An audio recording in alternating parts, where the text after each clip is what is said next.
ప్రధాని నరేంద్ర మోదీతో పాటు మునుగోడు ఉప ఎన్నిక బీజేపీ అభ్యర్థి రాజగోపాల్ రెడ్డిపై టీఆర్ఎస్ వర్కింగ్ ప్రెసిడెంట్ కేటీఆర్ ధ్వజమెత్తారు.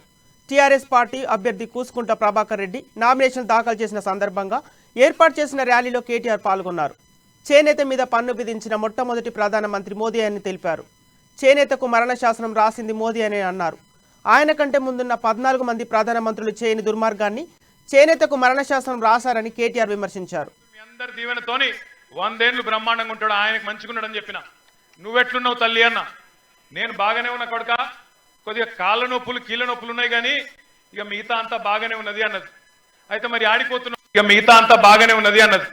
అయితే మరి ప్రభాకర్ గెలిపించేందుకు మునుగోడు ప్రజల ఆశీర్వాదం అడిగేందుకు పోతున్నా, ర్యాలీ పెట్టిండ్రు మనోళ్ళు పోతున్నా అంటే మంచిగా పోయిరా, తప్పకుండా గెలుస్తారు. కానీ ఒక ముచ్చట చెప్పు, అక్కడ ఉండే ఆడబిడ్డలకు, అక్కడ ఉండే అన్నదమ్ములకు ఒక ముచ్చట చెప్పు అన్నది.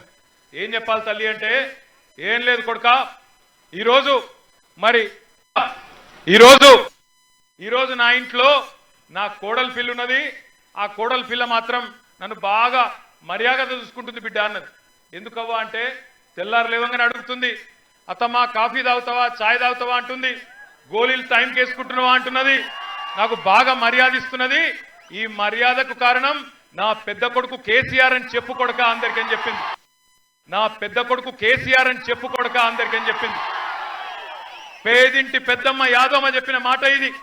నేను అడిగిన, మరి యాదమ్మ, మరి కేసీఆర్ ఏమో నీకు కొంత సాయం చేసిండు, మరి మోడీ ఏం చేసిండు చెప్పరాదు యాదమ్మ అన్న.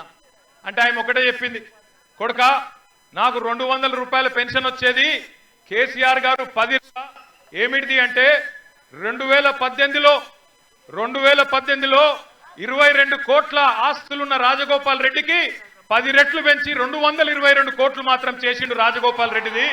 పుట్టపాక అనే ఊరిలో ఒక 5 నిమిషాలు ఆగినాం. పుట్టపాకలో అక్కడ ఆగితే